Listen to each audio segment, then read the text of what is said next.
Episode की शुरुआत में टीचर लास्ट एग्जाम यानी मैजिकल पावर के रिजल्ट्स अनाउंस करते हैं, जिसमें रे का रिजल्ट अनमेजरेबल आता है, जिसे देखकर सभी लोग हैरान हो जाते हैं। ये टीचर सभी को बताते हैं कि रे टेलर का स्कोर बहुत ही यूनिक था, इसलिए उसका रिजल्ट अनमेजरेबल रखा गया है। उसके बाद हम क्लियर को देखते हैं, जो कह रही होती है, मैंने अनमेजरेबल वर्ड रिजल्ट में पहले कभी नहीं सुना। रोड रे से पूछता है, क्या तुमने जानबूझकर मैजिक टूल एग्जाम में टारगेट को मिस किया था? जिस पर सभी लोग रे से पूछने लगते हैं कि उसने ऐसा क्यों किया था। रोड बताता है कि रे के पास 2 एट्रीब्यूट है, इसलिए उसका स्कोर अनमेजरेबल दिखाया गया है। क्लेयर कहती है कि इसका मतलब रे बहुत ही यूनिक है, जो एक साथ 2 एट्रीब्यूट यूज कर सकती है। फिर मिसा कहती है कि इसका मतलब रे ड्यूल कास्टर है। उसके बाद रे हमें बताती है कि प्रोटोगेनिस्ट 2 एट्रीब्यूट यूज कर सकती है, जो पृथ्वी और पानी है, और वो ड्यूल कास्टर है। इसलिए गेम को ऐसा डिजाइन किया गया है कि पहले एग्जाम के रिजल्ट में ही उसका मैजिक अनमेजरेबल अनाउंस किया जा सके। नेक्स्ट सीन में क्लेयर अपनी दोनों पार्टनर के साथ बैठी होती है। फिर वहाँ रे आकर उसे चैलेंज के बारे में याद दिलाते हुए कहती है कि हमारे बीच तय हुआ था कि अगर आप नहीं जीती तो आपको मेरी सारी बात माननी पड़ेगी, लेकिन आप अपनी बात से पीछे हट रही हैं। क्लेयर गुस्सा हो जाती है और कहती है कि ये कंपटीशन खत्म हो गया है, मैं तुम्हारी बातों में नहीं आने वाली। रे बताती है कि इस किंगडम में कसम खाकर किए जाने वाला काम सबसे अलग होता है, और जो इस कसम को तोड़ता है उसे सजा मिलती है। सुनकर क्लियर मान जाती है और कहती है कि मुझे क्या करना है। फिर रे उससे कहती है कि आप कभी हार मत मानना, कुछ भी हो जाए हमेशा आखिर तक लड़ना, मैं बस ऐसा ही चाहती हूँ। और क्लियर भी हाँ बोलते हुए कहती है कि मैं बिल्कुल ऐसा ही करूंगी। उसके बाद क्लियर बोलती है कि अगली बार नहीं हारूंगी, और वो वहाँ से जाने लगती है। रे उसे चिल्लाकर आई लव यू बोलती है और क्लियर उस पर गुस्सा हो जाती है। नेक्स्ट सीन में क्लियर मेट से कह रही होती है, मुझे तो बोला गया था कि आज नई मेट्स के इंटरव्यू होने वाले हैं, और रे की ओर इशारा करते हुए कहती है कि तो फिर ये लड़की यहाँ क्या कर रही है। रे उसे बताती है कि वो इंटरव्यू के सारे राउंड्स क्लियर करके यहाँ तक पहुँची है। अगर आपके यहाँ जॉब मिल जाएगी तो पैसे कमाने के साथ साथ आपके पास रहने का मौका भी मिल सकता है। क्लियर उसे रिजेक्टेड बोलकर जाने के लिए कहती है, लेकिन मेड उसे बताती है कि वो अब तक की सभी कैंडिडेट्स में से सबसे अच्छी है और इस काम के लिए भी परफेक्ट है। रे कहती है कि ये वफादारी नहीं, ये बस प्यार है। ये सुनते ही क्लियर उसे गुस्से में कहती है कि मुझे बकवास करने वाली मेड नहीं चाहिए। और तभी रूम का दरवाजा खुलता है और वहाँ एक आदमी आकर पूछता है कि ये शोर क्यों हो रहा है। रे हमें बताती है कि इनका नाम डोल है, जो किंगडम के फाइनेंस मिनिस्टर और क्लियर के डैड हैं। किंग और प्राइम मिनिस्टर के बाद तीसरे नंबर पर आते हैं। उसके बाद मेड उन्हें बताती है कि मिस क्लियर के लिए एक मैन ढूंढ रहे हैं जो स्कूल में इनका ख्याल रख सके। क्लियर उन्हें कहती है कि रे की पर्सनालिटी अलग है और वो उसे हमेशा परेशान करती रहती है। इस सुनकर डोल कहते हैं कि अगर हेडमेट ने इसे चुना है तो ये जॉब के लिए परफेक्ट होगी,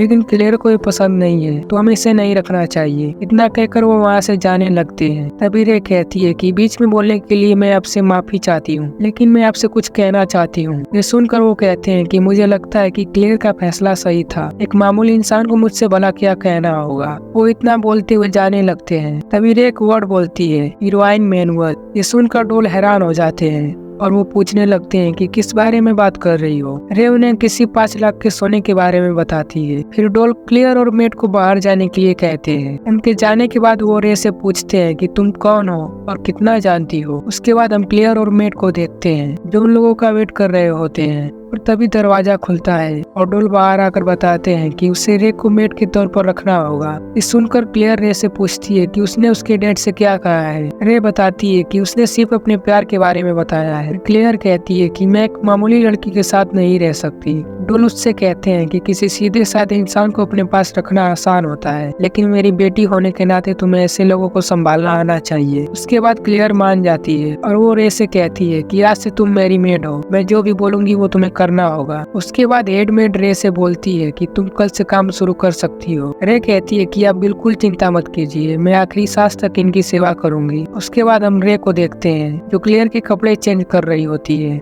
लेकिन क्लियर उस पर गुस्सा हो जाती है क्योंकि रे अच्छे से काम नहीं कर पा रही थी। उसके बाद सभी लोग खाना खा रहे होते हैं। वहाँ हम क्लियर को देखते हैं, जो रे से नाराज होती है, जिसे देखकर उसकी मेड उसे बोलती है कि आपको रे से नाराज नहीं होना चाहिए। फिर वो उसे बताती है कि रे अगर काम नहीं सीखेगी तो आपको परेशानी हो सकती है, क्योंकि मैं कभी कभी बीमार हो जाती हूँ और आपका बिल्कुल ध्यान नहीं रख पाती। क्लियर उसकी बात मान जाती है। रे हमें बताती है कि उस मेड का नाम लेने है और वो यहाँ की सीनियर मेड है, जो बचपन से क्लियर का ध्यान रखती शक्ति आ रही है। उसके बाद क्लास में हम देखते हैं कि टीचर पढ़ा रहे होते हैं और वो क्लेयर से क्वेश्चन का आंसर पूछते हैं और क्लेयर उसका आंसर बता देती है। रे सोच रही होती है कि सिर्फ एक मेड क्लास में नहीं आ सकती, लेकिन मैं स्टूडेंट भी हूँ, इसलिए मैं यहाँ भी इनका ध्यान रख सकती हूँ। उसके बाद क्लास खत्म हो जाते हैं और सभी लोग जाने लगते हैं। रे क्लेयर की बुक्स लेकर जाने लगती है। तभी वहाँ रोड उसे चेस खेलने के लिए पूछता है। रे उससे माफी मांगती है और बताती है कि उसे क्लेयर का ध्यान रखना है। रोड कहता है कि ठीक है, किसी और दिन खेल लेंगे। रे कहती है कि बता तो दिया कि मेड का काम करना है, जिस पर रोड कहता है कि वैसे भी तुम दिन भर क्लेयर के साथ ही तो रहती हो। रे सोचने लगती है कि ये ओटेमे गेम की दुनिया है और यहाँ रोमांस ना हो, ऐसा हो ही नहीं सकता। और प्रिंस रोड उन्हीं लोगों को लाइक करते हैं जो एग्जाम में टॉपर होते हैं और मैं ये जानती थी, इसलिए मैंने मैजिक टूल एग्जाम में खुद को रोक लिया था। उसके बाद रे लेने के पास आती है। फिर वो मेड की ड्रेस पहनकर रेडी हो जाती है। शाम को हम रे और लेने को देखते हैं जो क्लेयर के पास खड़ी होती है और क्लेयर अपनी दोनों पार्टनर्स के साथ बैठी होती है।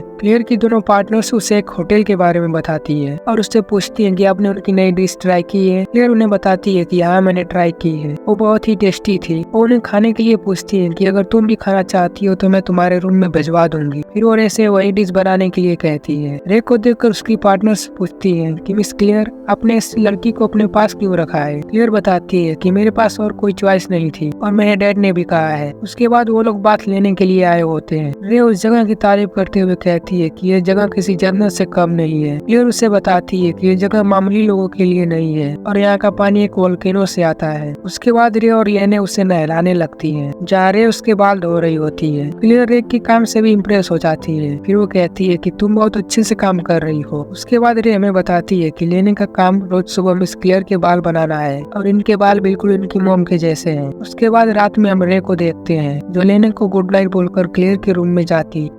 रे क्लेयर से पूछती है कि क्या आपको चक्कर आ रहे हैं। क्लेयर उससे हाँ बोलती है। रे उसे बताती है कि आप ज्यादा देर तक नहा रही थी, इसलिए आ रहे हैं। क्लेयर उसे अपने रूम में जाने के लिए कहती है। रे कहती है कि जब आप सो जाएंगी तब मैं चली जाऊंगी। क्लेयर सो जाती है और थोड़ी देर बाद वो कहती है कि तुम अभी तक यहीं हो। फिर वो बोलती है कि तुम हमेशा ये क्यों कहती हो कि तुम मुझसे प्यार करती हो। रे बताती है कि मुझे आप और आपकी पर्सनालिटी अच्छी लगती है। फिर क्लेयर पूछती है कि तुम मुझसे क्या चाहती हो। रे कहती है कि मैं यहाँ इसलिए आई हूँ क्योंकि मैं आपसे प्यार करती हूँ और मैं कोशिश करूंगी कि आपका विश्वास जीत सकूँ। तो वह दोनों एक दूसरे को देखने लगते हैं। उसके बाद क्लेयर कहती है कि अब तुम अपने रूम में जाओ और सो जाओ। रे जाते हुए उसे फिर से आई लव यू बोलती है और इसी के साथ ये एपिसोड यहीं पर खत्म हो जाता है। आगे की स्टोरी जानने के लिए बने रहिए हमारे चैनल के साथ।